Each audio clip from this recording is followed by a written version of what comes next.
கரூர்னா கழக ஊர்.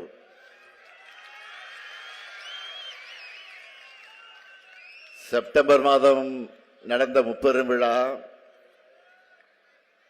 அந்த எழுச்சியை மீண்டும் இன்று நான் பார்க்கிறேன். ஏன் அதைவிட பன்மடங்கு கூடியிருக்கக்கூடிய அந்த எழுச்சியும் நான் காணுகிறேன். அடுத்த மாதத்தில் திராவிட மாடல் 2.0 வெற்றி விழாவிற்கு தயாரா? வெற்றி விழாவுக்கு தயாரா? கேட்கல சத்தமா? இதோ உங்கள மாதிரியே தயாரா? 4 வேட்பாளர்கள் நிற்கிறாங்க. முதல்ல அரவக்குறிச்சியினுடைய தொகுதி நமது வேட்பாளர் மொஞ்சனூர் இளங்கோ அவர்கள். அரவக்குறிச்சியில கடந்த 5 ஆண்டு காலமாக அவர் ஆற்றிய பணி மறக்க முடியாத ஒன்று. சென்ற முறை போன்ற பெருவாரியான வாக்கு வித்தியாசத்தில் வெற்றி பெறணும். அதற்கு அரவக்குறிச்சி மக்கள் உங்கள் வாக்குகளை உதயசூரியன் சின்னத்தில் நீங்கள் எல்லாம் வழங்கணும். அடுத்து கிருஷ்ணராயபுரம் தொகுதி நமது வெற்றி வேட்பாளர் தம்பி CK ராஜா. மாவட்ட இளைஞரணியின் துணை அமைப்பாளராக கழக பணியை சிறப்பாக செய்யக்கூடியவர். இப்போது கிருஷ்ணராயபுரம் தொகுதி மக்களுக்காக பணியாற்ற உங்கள் ஆதரவை கோரி நிற்கக்கூடிய அவருக்கு உதயசூரியன் சின்னத்தில் உங்களுடைய பொன்னான வாக்குகளை வழங்கணும். அடுத்து குளித்தலை தொகுதி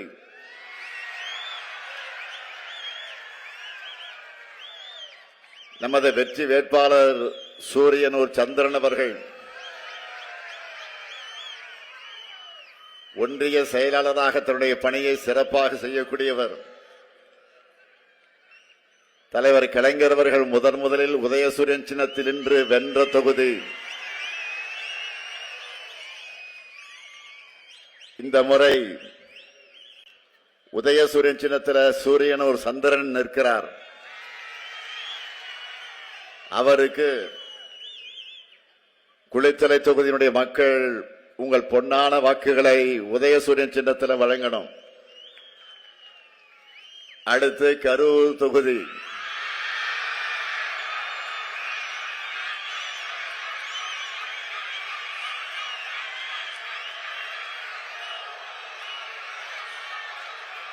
நம்ம வெற்றி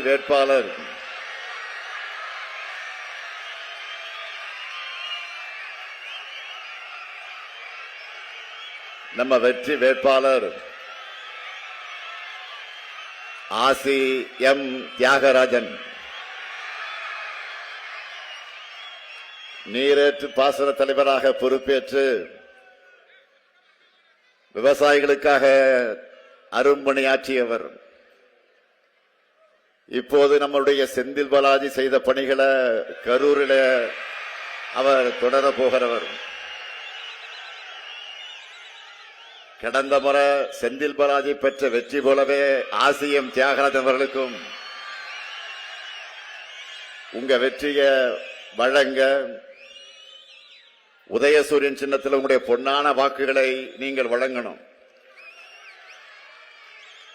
இவங்க 4 பேரையும் உங்களுடைய பிரதிநிதிகளா, உங்களுடைய உரிமை குரலா சட்டமன்றத்திற்கு அனுப்பி வைங்கன்னு கேட்கத்தான் உங்களால் உருவாக்கப்பட்ட இந்த முத்துவேல் கருணாநிதி ஸ்டாலின் வந்திருக்கிறேன். இவங்களுக்கு வெற்றி உறுதியா? உறுதியா? இன்னும் சத்தமா? உறுதியா? நன்றி. வெற்றி உறுதியாயிடுச்சு. வேட்பாளர்கள் உட்காரலாம். வேட்பாளர்கள் உட்காரலாம். கரூரை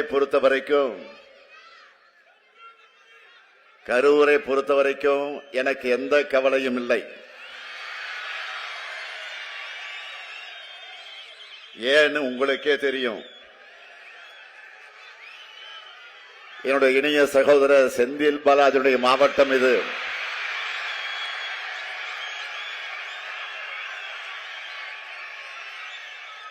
நிச்சயம் 100% வெற்றி உறுதி. கரூர்ல கழக கூட்டணியின் வெற்றிய அவர் எப்பவோ உறுதி செஞ்ச காரணத்தால் தான்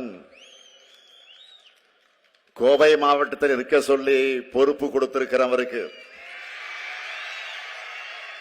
நீங்க யாரும் கவலைப்படாதீங்க.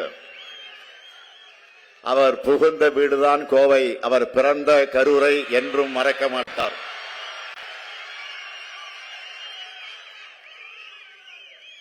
அது மட்டுமல்ல, பல சோதனைகளை தாண்டி சாதனை படைப்பவர் நம்முடைய செந்தில் பாலாஜி அவர்கள். இந்த முறை கரூர் கோவை ரெண்டுமே நம் வசம்தான். ஏன், தமிழ்நாடு மொத்தமும் நாமதான். மதச்சார்பற்ற முற்போக்கு கூட்டணி 200 தொகுதிகளுக்கு குறையாத வெற்றி பெறப் போகுது. சாதிக்க நான் ரெடி, நீங்க ரெடியா? சாதிக்க நான் ரெடி, நீங்க ரெடியா? நான் ரெடி, நீங்க ரெடியா? மகிழ்ச்சி. 10 ஆண்டு காலமா தமிழ்நாட்டை இருளுக்குள்ள தள்ளி வளர்ச்சியை நாசப்படுத்தி உரிமைகளை அடகு வச்சு அதிமுக ஆட்சிய நாம் அகற்றி 2021 புதிய விடியலாம் திராவிட மாடல் ஆட்சியை அமைச்சோம். தமிழ்நாட்டு வரலாற்றில் இல்லாத அளவுக்கு மட்டுமல்ல, எந்த ஒரு மாநில அரசும் இந்த அளவுக்கு சாதனைகளை செய்ய முடியாதுன்னு கம்பீரமாக நெஞ்சு நிமிர்த்தி சொல்லக்கூடிய அளவுக்கு ஏராளமான திட்டங்களை திராவிட மாடல் ஆட்சியில செஞ்சிருக்கோம். நம்மோட திராவிட மாடல் ஆட்சியில இந்த கரூருக்கு மட்டும் நம்முடைய செந்தில் பாலாஜி குறிப்பிட்டதை போல 5000 கோடி ரூபாய் அளவுக்கான திட்டங்களை செஞ்சிருக்கிறோம். நேரத்தின் அருமை கருதி அதுல சில முக்கியமான சிலவற்றை மட்டும் சுருக்கமா தலைப்புச் செய்திகளா உங்களுக்கு நினைவுபடுத்த விரும்புகிறேன். கரூர் மாவட்டம் நெரூரையும் திருச்சி மாவட்டம் உன்னியூரையும் இணைக்கக்கூடிய வகையில் காவேரி ஆற்றின் குறுக்கே 101 கோடி ரூபாய் மதிப்பில் உயர்மட்ட பாலம் கட்டியிருக்கிறோம். கரூர் தொகுதி மக்களுடைய 25 ஆண்டு கால கோரிக்கையான புதிய பேருந்து நிலையத்தை 40 கோடி ரூபாய் மதிப்பில் அமைச்சிருக்கிறோம். 38 கோடி ரூபாயில 38 கோடியே 50 லட்சம் ரூபாய் மதிப்பில் மினி டைடல் பார்க்குக்கு அடிக்கல் நாட்டி பணிகளை தொடங்கி இருக்கிறோம். கரூர் கோவை தேசிய நெடுஞ்சாலை விரிவாக்கம், கரூர் திருவள்ளுவர் விளையாட்டு மைதானத்தில் மாவட்ட மைய நூலகத்திற்கு புதிய கட்டடம், அரவக்குறிச்சியில புதிய அரசு கலைக்கல்லூரி, புதிய வேளாண்மை கல்லூரி, குளித்தலையில புதிய அரசு மாவட்ட தலைமை மருத்துவமனை, அரசு தலைமை மருத்துவமனை, மருத்துவக் கல்லூரியிலே கூடுதல் கட்டடம், கரூர் ஈரோடு சாலை விரிவாக்கம், கிருஷ்ணராயபுரத்தில் முருங்கை பூங்கா அமைப்பதற்கான முதற்கட்ட பணிகள் தொடக்கம், கரூர் மாநகராட்சியில புதிய நீச்சல் குளம், கிருஷ்ணராயபுரத்தில் சிப்காட் அமைக்க அரசாணை வெளியிடப்பட்டு பணிகள் நடந்து கொண்டிருக்கிறது. இப்படி சொல்லிக்கிட்டே போகலாம். அது மட்டுமல்ல, இன்னும் நிறைய பணிகள் வரப்போகுது. கரூர் மாவட்டத்தில் திருக்கோயில்கள் நில சம்பந்தமா சட்ட பிரச்சனைகள் இருக்கு. இதற்காக நம்ம செந்தில் பாலாஜி அவர்கள் இந்த பகுதி மக்களோடு சேர்ந்து எடுத்து வருகிறார். இதற்காக அமைக்கப்பட்டிருக்கக்கூடிய குழு வழங்க இருக்கக்கூடிய அறிக்கையை கொண்டு நிச்சயமாக முழு தீர்வு காணப்படும். திராவிட மாடல் ஆட்சியில நடந்து கொண்டிருக்கக்கூடிய உட்கட்டமைப்பு வளர்ச்சிகளை மக்களாக இருக்கக்கூடிய நீங்கள எல்லா இடத்திலையும் பார்க்கிறீங்க. இந்த வளர்ச்சியை சாத்தியப்படுத்தியிருக்கக்கூடிய தெம்போடுதான் தமிழ்நாட்டுக்கான எதிர்காலத்தை வடிவமைக்கிற தொலைநோக்கு பார்வையோடுதான் உங்க முன்னாடி உரிமையோடு நான் வாக்கு கேட்க வந்திருக்கிறேன். முதலமைச்சராக பொறுப்பேற்ற உடனே மகளிருக்கான கட்டணமில்லா விடியல் பயணத்துக்கு கையெழுத்திட்டவன் தான் உங்கள் முன்னால் நின்று கொண்டிருக்கக்கூடிய இந்த ஸ்டாலின். இங்க இருக்கக்கூடிய மகளிரை கேட்கிறேன், நீங்க எல்லாரும் இன்னைக்கு வரைக்கும் விடியல் பயணம் செஞ்சுக்கிட்டு இருக்கீங்களா? விடியல் பயணத்துல பயணம் போயிட்டு இருக்கீங்களா? மகளிர் உரிமை தொகை கொடுப்பேன்னு சொன்ன மாதிரி உங்க பேங்க் அக்கவுண்ட்டுக்கு வந்து கொண்டிருக்கிறதா? மாதம் இதெல்லாம் சொன்னது. இதை மட்டுமல்ல, சொல்லாததையும் செஞ்சவன் தான் இந்த ஸ்டாலின். நம்ம தமிழ்நாட்டு பிள்ளைங்கள்லாம் நம்மோட எதிர்காலம் மட்டுமல்ல, தமிழ்நாட்டுடைய எதிர்காலம், நாட்டோட எதிர்காலம். அதுக்காகத்தான் பள்ளி மாணவர்களுக்கு சூடான சுவையான உணவை கொடுப்பதற்காக காலை உணவு திட்டத்தை கொண்டு வந்தேன். நம்ம குழந்தைகள் இப்போ வயிறார சாப்பிட்டு நல்லா படிக்கிறாங்களா? சொல்லுங்கம்மா, நல்லா படிக்கிறாங்களா? நம்ம தமிழ்நாட்டு இளைஞர்கள் எந்த போட்டி தேர்வானாலும் டாப்ல வரணும், உயரத்துக்கு வரணும். எந்த இன்டர்வியூக்கு போனாலும் உடனே செலக்ட் ஆகணும்னு நினைச்சேன். அதுக்கான திட்டம் தான் நான் முதல்வன் திட்டம். இதனால இன்னைக்கு IAS IPS செலக்ட் ஆகிறவங்க எண்ணிக்கை அதிகமாக இருக்கு. அடுத்து கல்லூரி கனவுக்கு காசு தடையாக இருக்கக்கூடாதுன்னு நினைச்சேன்.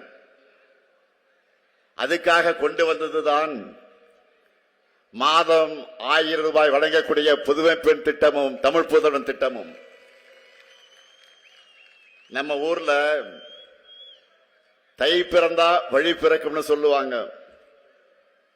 அதனாலதான் தமிழர் திருநாளாக இருக்கக்கூடிய பொங்கலுக்கு 3000 ரூபாய் கொடுத்தோம்.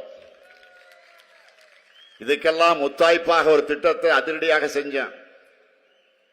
அதிலையும் குறிப்பா அதிமுக பாஜக போட்ட சூழ்ச்சிகளை முறியடிக்க அதை செஞ்சேன். அதுதான் போன மாசம் மகளிர் உரிமை தொகையாகவும் கோடைக்கால சிறப்பு நிதியாகவும் உங்க அக்கவுண்ட்டுக்கு வந்த 5000 ரூபாய்.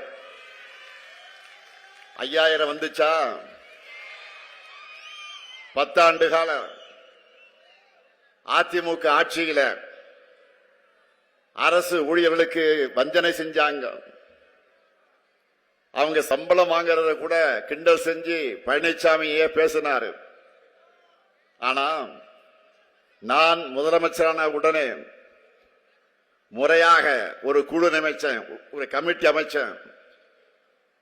அரசு ஊழியர்கள் ஏறக்குறை 22 ஆண்டுகளாக கேட்டுக்கிட்டு இருக்கக்கூடிய கோரிக்கையை ஒரே கையெழுத்துல நிறைவேற்றியவன் தான் இந்த ஸ்டாலின். அன்றைக்கு அரசு ஊழியர்கள் என்னை கோட்டையில சந்திச்சு தன்னுடைய மகிழ்ச்சியை தெரிவித்த காட்சி தமிழ்நாட்டு வரலாற்றில் யாரும் பார்த்திராத காட்சி. இப்படி ஒரு பக்கம் சாதனைகள், இன்னொரு பக்கம் புதிய புதிய மக்கள் நல திட்டங்கள். இதுதான் திராவிட மாடல். இந்த திராவிட மாடல் ஆட்சியில சாதி கலவரம் இல்ல, மத கலவரம் இல்ல, கும்பல் வடர் வன்முறைகள் இல்ல. தமிழ்நாடு அமைதியாக இருக்கு, மக்கள் நிம்மதியாக இருக்காங்க. இதை பார்த்து அதிமுகவும் பாஜகவும் தான் டென்ஷனாக இருக்காங்க. ஏன்னா இந்த அமைதியை கெடுக்க அவங்க பரப்பக்கூடிய பொய் செய்திகள் எல்லாம் புஸ்வானமாக ஆயிடுச்சு. அவங்களுடைய சதி திட்டங்கள் எல்லாம் சந்தி சிரிச்சிடுச்சு. அவங்களுடைய அவதூறு பிரச்சாரங்கள் எல்லாம் தவிடுபொடி ஆகிச்சு. எல்லாத்துக்கும் காரணம் ஸ்டாலின் அல்ல, இந்த ஸ்டாலினுக்கு பக்கபலமாக இருக்கக்கூடிய நீங்க தான் அதற்கு காரணம். தமிழ்நாட்டு மக்களான நீங்க என்னோட இருக்கிற வரைக்கும் டபுள் இன்ஜின் டப்பான் இன்ஜின் என்று யாரும் தமிழ்நாட்டை சீரழிக்க உள்ளே வர முடியாது. அதை தடுத்து நிறுத்தி தமிழ்நாட்டோட வளர்ச்சி பயணத்தை சூப்பர் பாஸ்டா தொடரத்தான் திராவிட மாடலுக்கான சூப்பர் ஸ்டார் களத்துக்கு வந்திருக்கிறார். அதுதான் என்டிஏவோட தூக்கத்தை கெடுத்து பழனிசாமிக்கு பதட்டத்தை கொடுத்திருக்கக்கூடிய இந்த தேர்தல் அறிக்கை. இதுதான் சூப்பர் ஸ்டார். அதுல நான் சொல்லி இருக்கக்கூடிய அறிவிப்புகளை எல்லாம் நீங்க செய்திகளாக பார்த்திருப்பீங்க, டிவியிலையும் கேட்டிருப்பீங்க. ஹைலைட்டா பெரும் வரவேற்பை பெற்றிருக்கக்கூடிய சில முத்தான வாக்குறுதிகளை மட்டும் நான் சொல்ல போறேன். மாதந்தோறும் 1000 ரூபாய் மகளிர் உரிமை தொகை என்பதை டபுள் மடங்காக இனி 2000 ரூபாயாக உயர்த்தி வழங்க போறோம். என்ன மகிழ்ச்சி தானே? மகிழ்ச்சி தானே? சொல்லுங்கம்மா. புதுமை பெண் தமிழ் புதல் திட்டத்தில் கல்லூரிக்கு போற மாணவர்களுக்கு இப்ப மாதந்தோறும் 1000 ரூபாய் வழங்கிட்டு வரோம். இனி அது 1500 ரூபாயாக உயர்த்தி வழங்கப்படும். அதேபோல் காலை உணவு திட்டத்தை 8ஆம் வகுப்பு வரை விரிவுபடுத்த போறோம். ஏற்கனவே 5ஆம் வகுப்பு வரை இருந்துச்சு. மேலும் 15 லட்சம் மாணவர்கள் பயன்பெற போறாங்க. இன்னும் அதிகமான தாய்மார்கள் காலையிலே சீக்கிரம் எழுந்து சமையல் செய்கிற அந்த சுவையும் குறைய போகுது. இல்லத்தரசைகளுக்கு மகிழ்ச்சி தரக்கூடிய இன்னொரு சூப்பர் டூப்பர் வாக்குறுதியும் கொடுத்திருக்கிறோம். இல்லத்தரசைகள் தம்முடைய வீட்டுக்கு தேவையான washing machine, fridge, TV, grinder, mixie, microwave அவன், மின் அடுப்பு, இது போன்ற வீட்டு உபயோக பொருட்களை புதுசா வாங்கவும் அல்லது ஏற்கனவே பயன்படுத்தி வர இத்தகைய பொருட்களை கொடுத்துட்டு அதுக்கு பதிலா வேற வாங்கிக் கொள்ளவும் இல்லத்தரசு என்ற புதிய திட்டம் செயல்படுத்தப்படும். அதுவும் நீங்க வசிக்கிற பகுதிகளில் இருக்கக்கூடிய உங்களுக்கு பிடிச்ச கடைகள்லயே உங்களுக்கு பிடிச்ச கம்பெனி உங்களுக்கு பிடிச்ச மாடலா பார்த்து இந்த பொருள்களை நீங்கள் வாங்கிக்கலாம். இதுக்காக ஒவ்வொரு குடும்பத்துக்கும் என்ன, ஒவ்வொரு குடும்பத்துக்கும் 8000. ஆக ஒவ்வொரு குடும்பத்துக்கு தலா 8000 ரூபாய் மதிப்பிலான கூப்பனை கொடுத்துடுவோம். இன்னைக்கு தமிழ்நாடு முழுக்க இந்த திட்டத்தை பத்தி தான் ஒரே பேச்சா இருக்கு. நம்ம பெண்கள் ஒரு சேலை வாங்கினா கூட அவங்களுக்கு பிடிச்ச கடையில, அவங்களுக்கு பிடிச்ச டிசைன்ல, அவங்களுக்கு பிடிச்ச கலர்ல வாங்கணும்னு நினைப்பாங்க. அதை மனசுல வச்சுதான் இந்த திட்டத்தை உருவாக்கி இருக்கிறோம்.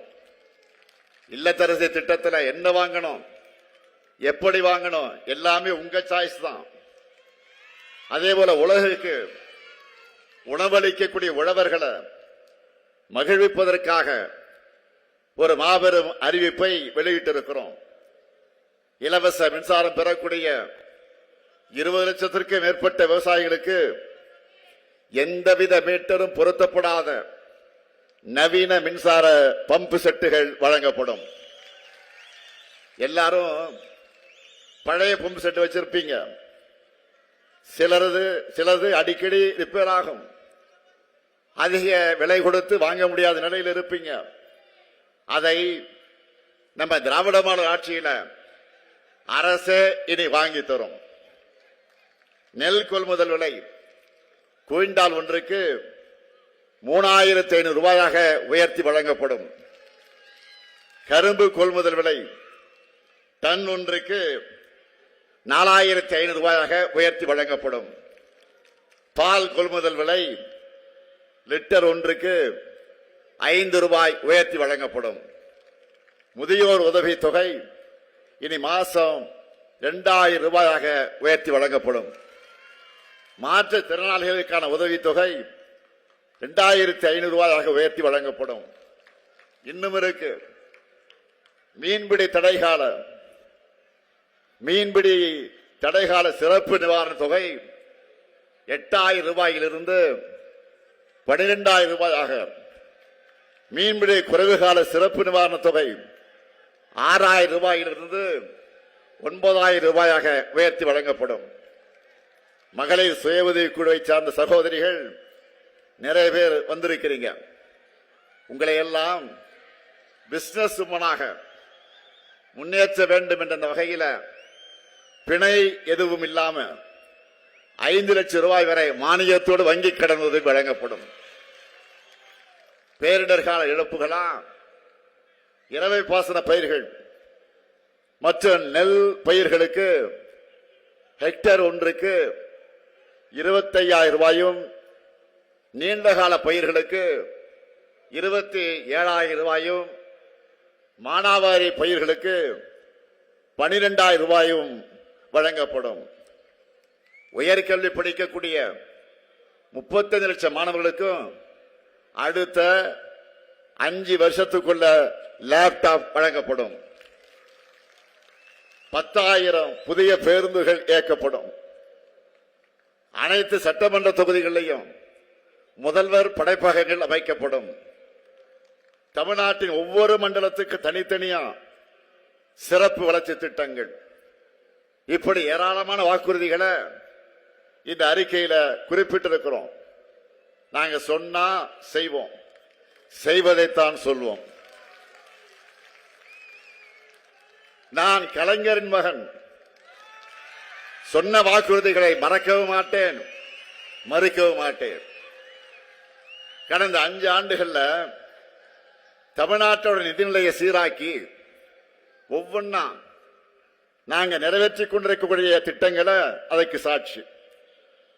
அந்த சாதனைகள் தான் திராவிட மாடல் ஆட்சி. ஆனா மக்களுக்கு வேதனைகளும் சோதனைகளும் தந்ததுதான் கடந்த அதிமுக ஆட்சி. அதிமுகவுக்கு போட்டி போட்டு தமிழ்நாட்டை வஞ்சிக்கிறது தான் இன்றைக்கு இருக்கக்கூடிய ஒன்றிய பாஜக ஆட்சி. எம்பி எலெக்ஷன்ல ஒரு சீட் கூட வெற்றி பெற வைக்கலையே என்ற விரக்தியில இன்றைக்கு வரைக்கும் தமிழ்நாட்டை பழிவாங்கிட்டு இருக்கிறது தான் பாஜக ஆட்சி. இப்படிப்பட்ட தமிழ்நாட்டுக்கு விரோதமா இருக்கக்கூடிய கூட்டணிக்கு தக்க பாடம் புகட்டுவதற்கான நாள் தான் ஏப்ரல் 23. இந்த கரூர் மாவட்டத்துக்கு உட்பட்டிருக்கக்கூடிய வாக்காளர்கள் மட்டுமல்ல, தமிழ்நாட்டு வாக்காளர்களும் அடிமை அதிமுகவுக்கு ஆணவ பாஜகவுக்கும் பதிலடி கொடுக்கிற நாள் தான் ஏப்ரல் 23. அன்றைக்கு பழனிசாமியுடைய அமித்ஷா அதிமுக மட்டுமல்ல, RSS இயக்குகிற பாஜகவை சேர்த்து விரட்டி அடிக்க முடிவு பண்ணிட்டாங்க. தேர்தல் ரிசல்ட், தேர்தல் முடிவை இப்பவே தெரிந்து கொண்ட காரணத்தால் தான் இன்னைக்கு பாக்குறீங்க ஓவரா புலம்ப ஆரம்பிச்சுட்டாரு பழனிசாமி. அதுலயும் தன்னைத்தான பெரிய புலனாய்வு புலின்னு நினைச்சுக்கிட்டு காமெடி பண்ணிக்கிட்டு இருக்கிறாரு. இப்போ கலைஞரும் வாஜ்பாயும் இருக்கிற போட்டோவை காண்பிச்சு நீங்க கூட்டணி வைக்கிறியா அப்படின்னு கேட்கிறாரு. நாங்க கூட்டணி வச்சமை தவிர பழனிசாமி மாதிரி அழகு வைக்கல, அதை புரிஞ்சுக்குங்க. நாங்க கூட்டணி வச்சப்போ திமுக தலைவர் கலைஞர் கிட்ட தான் இருந்துச்சு. நாங்க கூட்டணி வச்சப்போ திமுக கலைஞர் கிட்ட தான் இருந்துச்சு. ஆனா இப்ப அதிமுக அமித்ஷா கிட்ட இருக்கு. நாங்க குறைந்தபட்ச செயல் திட்டம் வகுத்து, மினிமம் புரோகிராம் வகுத்து, வாஜ்பாய் தலைமையிலான பாஜக அரசோட கடிவாளத்தை கலைஞர் கையில வச்சிருந்தார். ஆனா இப்போ அதிமுக மட்டுமல்ல, என்டிஏவில் இணைந்திருக்கக்கூடிய அத்தனை ஊழல் கட்சிகளோட குடுமிப்பிடியும் அமித்ஷா கிட்ட தான் இருக்கு. நாங்க கூட்டணி வச்சப்போ தமிழ்நாட்டுக்கான வளர்ச்சி திட்டங்களை கொண்டு வந்தோம். ஆனா பழனிசாமி கூட்டணி வச்சு நீட்டின இடத்தெல்லாம் கையெழுத்து போட்டு தமிழ்நாட்டு உரிமைகளை அடகு வச்சு தான் மிச்சம்.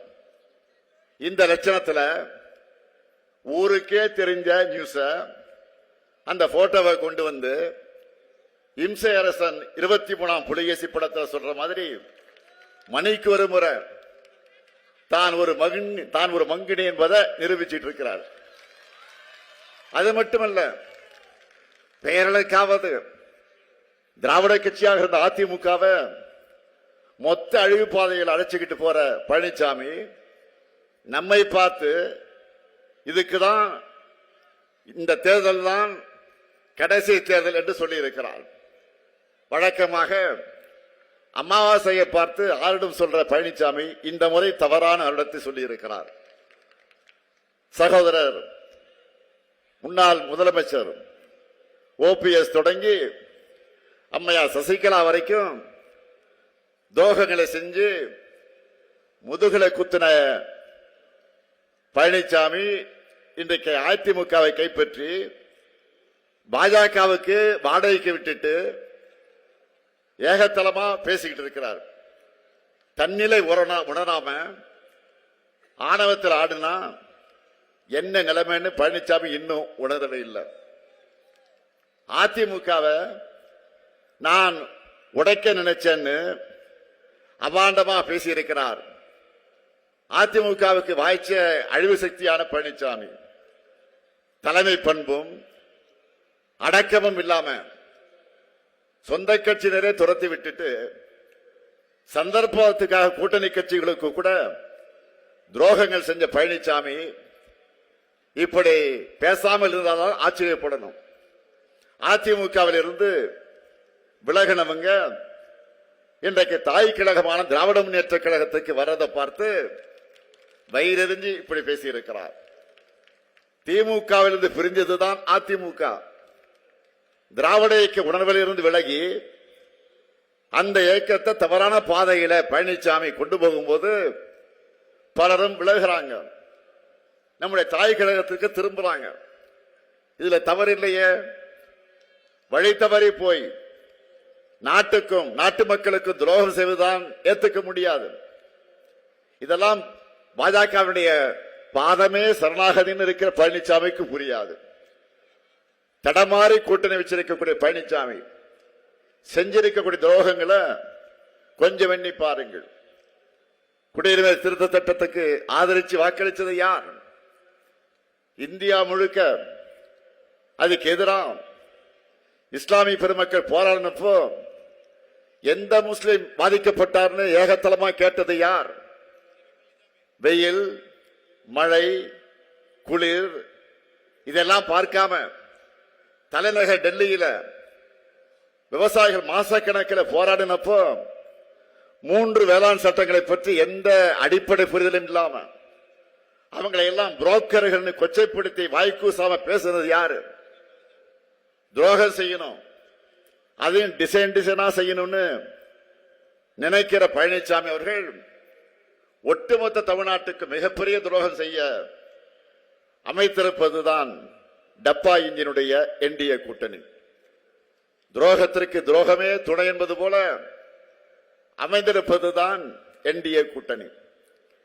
என்டிஏ கூட்டணிக்கு ஒரு நோக்கம்தான், ஒரே ஒரு நோக்கம்தான். என்னன்னா, தமிழ்நாட்டு வளர்ச்சியை தடுக்கணும், திராவிட மாடல் ஏற்படுத்தியிருக்கக்கூடிய வளர்ச்சியை தடுக்கணும், அழிக்கணும். இதுதான் என்டிஏ கூட்டணியுடைய நோக்கம். என்டிஏவோட தலைமையா இருக்கிற பாஜகவுக்கு தமிழ்நாட்டில் நம்ம எதிர்க்கிறதுக்கு வலிமை இல்லைன்னு அதிமுகவை விலைக்கு வாங்கி இருக்கு. பொதுவா பாஜகவை பொறுத்த வரைக்கும் மக்களுக்கு நல்லது செய்யாது. ஆனால் தேர்தல் வந்துட்டான், கண்துடைப்புக்காக பட்ஜெட்ல சில மெகா அறிவிப்புகளை கொடுப்பாங்க. ஆனா தமிழ்நாட்டுக்கு அதை கூட செய்ய மனம் இருக்காது. வஞ்சக எண்ணத்தோட அந்த முழு உருவம் தான் என்டிஏ. பாஜக ஒன்றியத்தில் ஆட்சிக்கு வந்ததற்கு பிறகு தமிழ்நாட்டுக்கு இதுவரை எந்த நன்மையும் செஞ்சதில்லை, எந்த சிறப்பு திட்டத்தையும் செஞ்சதில்லை, நாம வச்ச எந்த கோரிக்கையும் நிறைவேற்றினதில்லை. மதுரையில ஒரு எய்ம்ஸ் அறிவிச்சாங்க. அதனுடைய நிலைமையை நான் சொல்லித்தான் நீங்கள் தெரிந்து கொள்ள வேண்டிய அவசியத்தில் இல்லை. சென்னை மெட்ரோ திட்டத்துக்கு நிதி தரல, ஓசூர் விமான நிலையத்திற்கு அனுமதி கேட்டிருக்கோம், தரல. குடிநீர் திட்டத்துக்கான நிதி தரல. சரி, இதெல்லாம் கூட பரவாயில்லை, எப்படியாவது போராடி நிர்வாகத்தால சிறப்பாக செயல்பட்டு இருக்கோம் நாம. அதுல இருக்கிறதுலே கொடுமை என்னன்னா, இந்தி திணிப்ப, அவங்க செய்யக்கூடிய அந்த இந்தி திணிப்ப ஏற்றுக்கொள்ள கட்டாயப்படுத்துறாங்க. அதை ஏத்துக்கல. நம்ம அதற்காக என்ன செஞ்சாங்க? நம்ம வீட்டு குழந்தைகள் படிப்பதற்கான கல்வி நிதியை கூட கொடுக்காம இருக்கிறாங்க, இதுவரையும் கொடுக்கல. இப்படி வஞ்சக எண்ணம் கொண்ட கூட்டத்துக்கிட்ட தமிழ்நாட்டோட எதிர்காலத்தை ஒப்படைக்க முடியுமா? சொல்லுங்க, ஒப்படைக்க முடியுமா? ஆகவே என்டிஏவை தமிழ்நாடு புறக்கணிக்கணும். இதுதான் தமிழ்நாட்டோட எதிர்காலத்துக்கு நல்லது. என்டிஏ கூட்டணி என்பது எப்படிப்பட்ட சந்தர்ப்பவாத கூட்டணின்னு நீங்க பார்த்துட்டு இருக்கிறீங்க. கரப்ஷன், கமிஷன், கலெக்ஷன் ஆட்சியை நடத்தின பழனிசாமி அவர்களை மிரட்டி கூட்டணி அமைச்சு தமிழ்நாட்டு உரிமைகளை பறிச்சு வரிசையா பல துரோகங்களை செஞ்சு பிரிஞ்ச மாதிரி நாடகங்களை நடத்தி கடைசியா இப்போ டெல்லியில தீர்மானிச்சு தோக்கிறதுக்காக தமிழ்நாட்டுக்கு வந்திருக்கு என்டிஏ. அதனாலதான் சொன்னேன், இந்த தேர்தல் என்பது தமிழ்நாடு அணி வர்சஸ் டெல்லி அணி, தமிழ்நாடு வர்சஸ் என்டிஏ. தமிழ்நாட்டை காக்கணும்னா திமுக தான் மீண்டும் ஆட்சிக்கு வரணும். தமிழ்நாடு வளர்ச்சி பாதையில தொடர்ந்து நடைபெறணும்னா திமுக ஆட்சியே தொடரணும். தமிழ்நாடு கலவர பூமியா மாறாம இருக்கணும்னா பாஜக அதிமுக கூட்டணியை வேரோடு வீழ்த்தணும். நீங்க எல்லாரும் ஒரு விஷயத்தை நல்லா புரிஞ்சுக்கணும். நாம போராடுவது திமுகவுடைய வெற்றிக்காக மட்டுமல்ல, நம்முடைய மதச்சார்பற்ற கூட்டணியின் வெற்றிக்காக மட்டுமல்ல, தமிழ்நாட்டுடைய வெற்றிக்காக. எனவே அரசியல் விருப்பு வெறுப்புகளுக்கு அப்பாற்பட்டு நம்முடைய தாய் தமிழ்நாட்டை காக்க தமிழ்நாட்டு மக்கள் அனைவரும் திமுக தலைமையிலான மதச்சார்பற்ற முற்போக்கு கூட்டணியை ஆதரிக்கணும். பேரறிஞர் அண்ணாவினுடைய தம்பியா, கலைஞரின் மகனா கேட்கிறேன், உங்களுடைய பொன்னான வாக்குகளை திராவிட முன்னேற்ற கழகத்துடைய கூட்டணிக்கு தாருங்கள். நான் உறுதியா சொல்றேன், அமைய உள்ள திராவிட மாடல் 2.2 ஆட்சியில இப்போ நாம செஞ்சிட்டு இருக்கக்கூடிய சாதனைகள் எல்லாம் வெறும் ட்ரெய்லர் தான் என்று சொல்லக்கூடிய அளவுக்கு அடுத்து மாபெரும் இட்டான திட்டங்களை எல்லாம் கொண்டு வருவோம். இனிமே நாம தான், இனிமே எப்பவுமே நாம தான். அதற்கு அரவக்குறிச்சி தொகுதியில மொஞ்சனூர் இளங்கோ அவர்களுக்கும், கரூர் தொகுதியில ஆசி எம் தியாகராஜன் அவர்களுக்கும், கிருஷ்ணராஜபுரம் தொகுதியில சி.கே. ராஜா அவர்களுக்கும், குளித்தலை தொகுதியில சூரியனூர் சந்திரன் அவர்களுக்கும் உங்களுடைய பொன்னான வாக்குகளை வெற்றி சின்னமான உதயசூரியன் சின்னத்தில் வழங்குங்கள். உதயசூரியன் அது உங்கள் சூரியன். உதயசூரியன் தமிழர்களின் இதய சூரியன். வெல்வோம் ஒன்றாக. நன்றி, வணக்கம்.